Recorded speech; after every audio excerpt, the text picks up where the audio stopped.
One of my favorite courses in college was Louisiana Politics and History. It was a favorite of most of the students who went to LSU each semester. The class filled to maximum capacity. And the reason for its popularity was because of the professor who was known for his storytelling abilities. He seemed to pick out the juiciest tidbits of Louisiana history, which kept all of us students on the edge of our seats. There were plenty of stories about the Louisiana icon, Governor Huey P. Long, charismatic, immensely popular for his social programs and willingness to take forceful action. Long was accused by his opponents of being a dictator because of his near control of the state government. But at the height of his popularity, Long was shot in 1935, and his last words were reportedly, "God, don't let me die. I have so much left to do." And then there was Governor Letch, who won the bid to succeed Long as governor. But citing health problems, he resigned from office and was coincidentally convicted of mail fraud 1 year later and sentenced to 10 years in federal prison. And our storytelling professor would entertain us with tales about Governor Earl K. Long, Huey Long's brother, who served several terms as governor, in spite of the fact that he spent a lot of that time as a resident of the local mental hospital. His staff discovered that nothing in Louisiana law required him to relinquish his power because he was confined to a mental hospital. Although Earl K. Long termed himself as the last of the red-hot papas of politics, his brother Huey said, "Earl is my brother, but he's crooked. If you live long enough, he'll double-cross you. He'd double-cross Jesus Christ if he was down here on earth." Earl responded by calling Huey the yellowest physical coward that God had ever let live.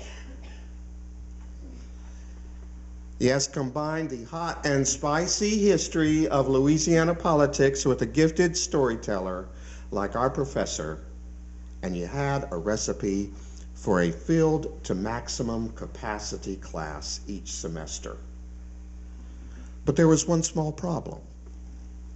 Invariably, we students would discover at the end of each class that we had gotten so caught up with the flavorful stories we had forgotten to take notes. Fortunately, our professor had plenty of graduate assistants that would tutor us outside of class and prompt us as to what would probably end up on the test. We got so distracted with the high-profile antics of these public figures that we found we hadn't been paying attention to the things that we should have been listening to, the things that were going to end up on the final test. That seems to be what happened in this morning's text found in the 9th chapter of the Gospel of Luke.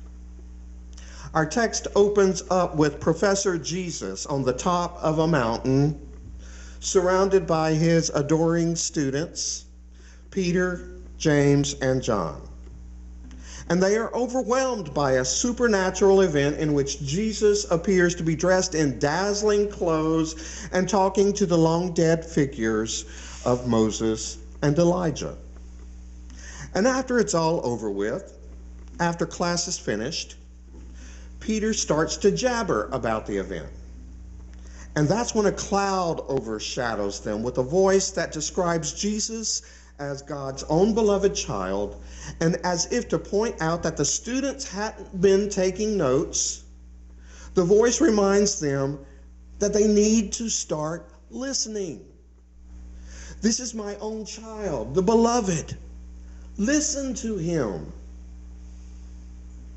It's an event that's recorded in all 3 of the Synoptic Gospels, with the same message spoken by the voice from the cloud.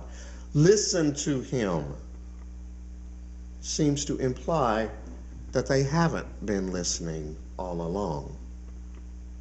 Or at the very best, they have been distracted by the flashy events and missing the real message of Jesus.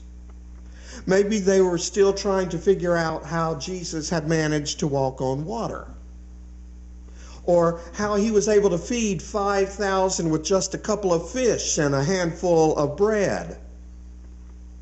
Maybe they were still scratching their heads over the lepers that had been healed, or regaling each other with how Jesus had gotten away once again with smarting off to the temple scribes and religious authorities. If anyone were to have given them a test about what precisely may have been the message of Jesus, the chances are that they would have flunked.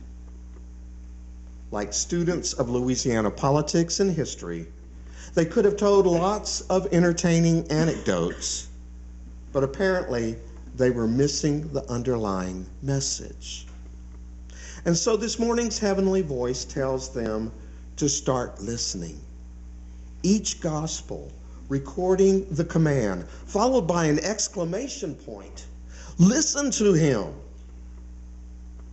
But if you and I were to describe the message of Jesus, I wonder if we could manage any better than this morning's disciples could have. Have we, in fact, been listening? You know, quite honestly, it's pretty difficult to describe the overall message of Jesus without inserting your own agenda into it. We often complain about others doing this, but it's something that's hard not to do.